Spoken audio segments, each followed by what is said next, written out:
Hello, this is Jyoti Dikshit. Good evening to all of you. And आज 3 अगस्त का current affair हम डिस्कस करेंगे क्वेश्चन आंसर फॉर्मेट में, जो कि सभी परीक्षाओं के लिए इम्पॉर्टेंट हैं, like UPPSC, SSC, CGL, UPSI and all teaching exams.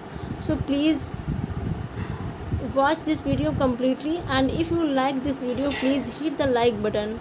So let us start the session.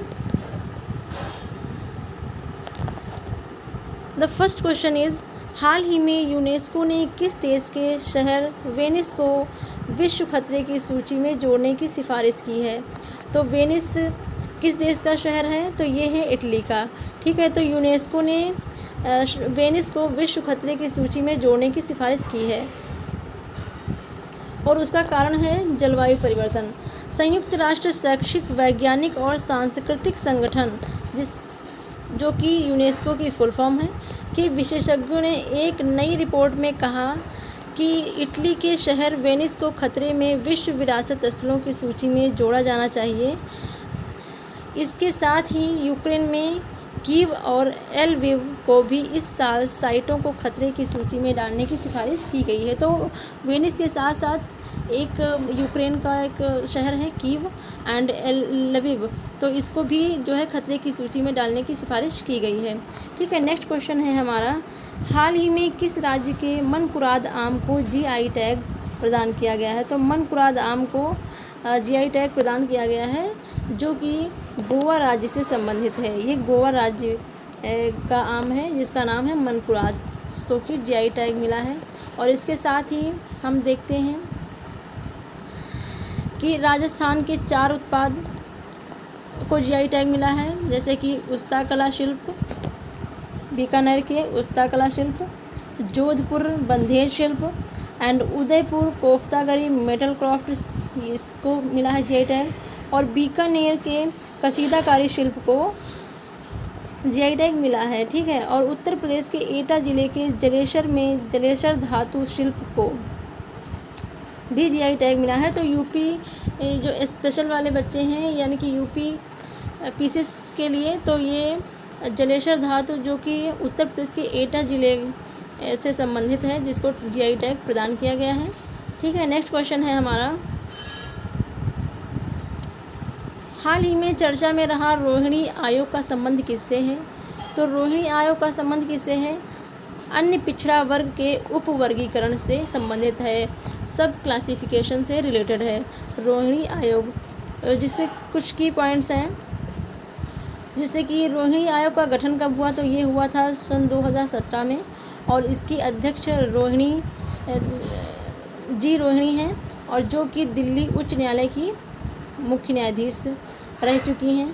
और इनका मुख्य उद्देश्य ओबीसी कोटा के उपवर्गीकरण का मकसद ही यही है कि ओबीसी लिस्ट में शामिल सभी जातियों को इसका उचित लाभ प्राप्त हो सके।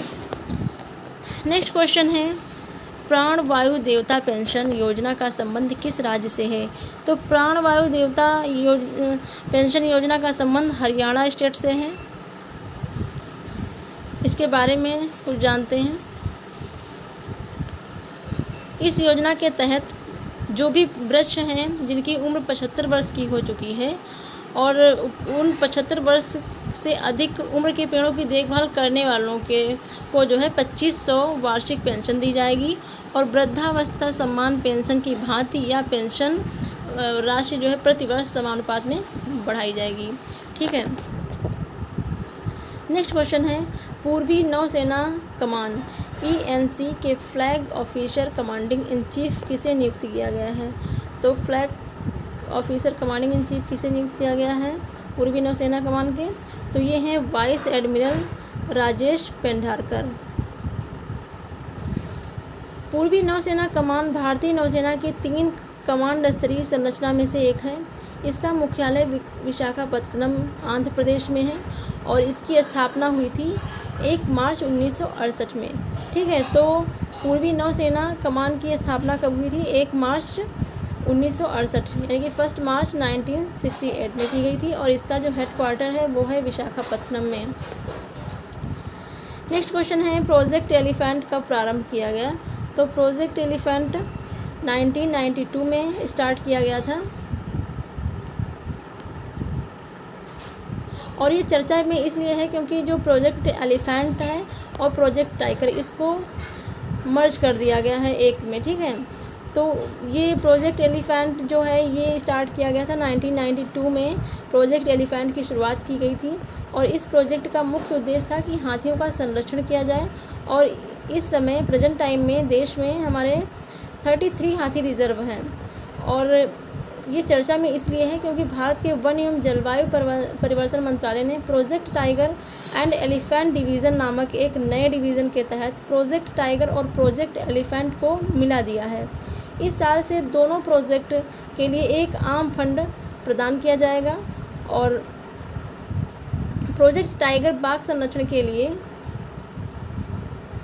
प्रोजेक्ट टाइगर बाघ संरक्षण के लिए 1 अप्रैल 1973 को भारत सरकार द्वारा शुरू किया गया था।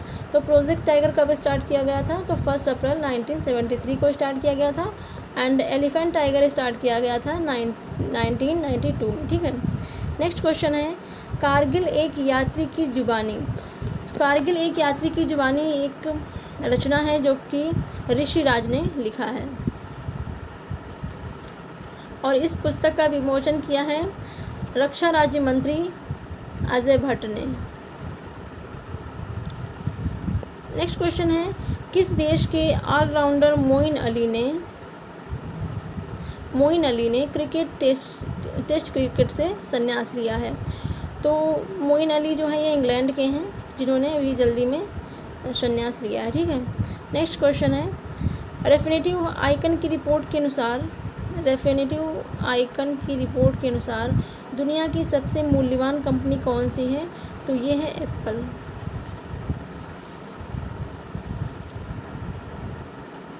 नेक्स्ट क्वेश्चन इज़, हाल ही में एशिया की अब तक की सबसे ऊंची भूमि कला समूह प्रदर्शनी कहाँ शुरू की गई है? तो सबसे ऊंची जो कला समूह प्रदर्शनी है ये शुरू की गई है लेह में, ठीक है।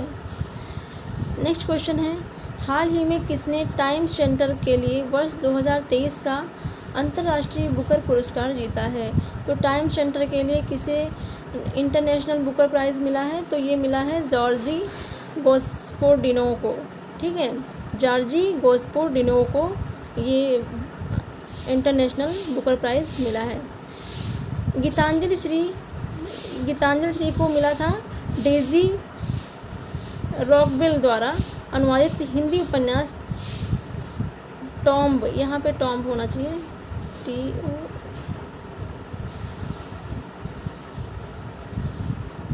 टॉम्ब स्टैंड के लिए अंतर्राष्ट्रीय, यहाँ पे ये गलत है थोड़ा सा,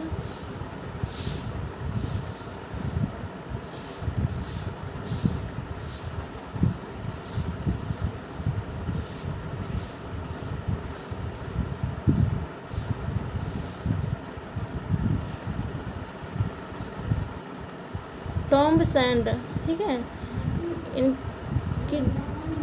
इनकी जो कृति है उसका नाम है टॉम्ब सैंड, यानी कि रेत की समाधि।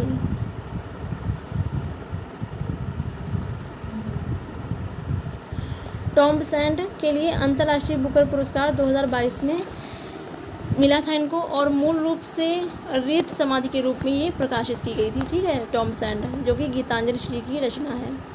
नेक्स्ट क्वेश्चन है, Draupadi Murmu from tribal land to Raisina Hills पुस्तक के लेखक कौन हैं? ये इसके हैं लेखक कस्तूरी रे और इसमें द्रौपदी मुर्मू की जीवनी लिखी हुई है, ये बायोग्राफी है उनकी और इसमें उनको बताया गया है कि किस तरीके से वो ओडिशा के मयूरभंज से रायसीना हिल्स तक उनकी जो यात्रा रही है उसके बारे में बताया गया है, ठीक है। नेक्स्ट क्वेश्चन है, my life as a comrade. My life as a comrade book के लेखक कौन है? ये आत्मकथा है, ठीक है, ये ऑटोबायोग्राफी है और किसकी ऑटोबायोग्राफी है? ये के शैलजा की। My life as a comrade K Shailaja की ऑटोबायोग्राफी है। नेक्स्ट क्वेश्चन है, make in India 75 years of business and enterprise के लेखक कौन है? तो made in India 75 years of business and enterprise के लेखक अमिताभ कांत हैं। नेक्स्ट क्वेश्चन है, वार एंड वीमेन नामक पुस्तक किसने लिखी है? तो वार एंड वीमेन नामक पुस्तक लिखी है डॉक्टर M.A. हसन ने। तो आज हमने आज का करंट अफेयर डिस्कस किया and thank you for watching this video.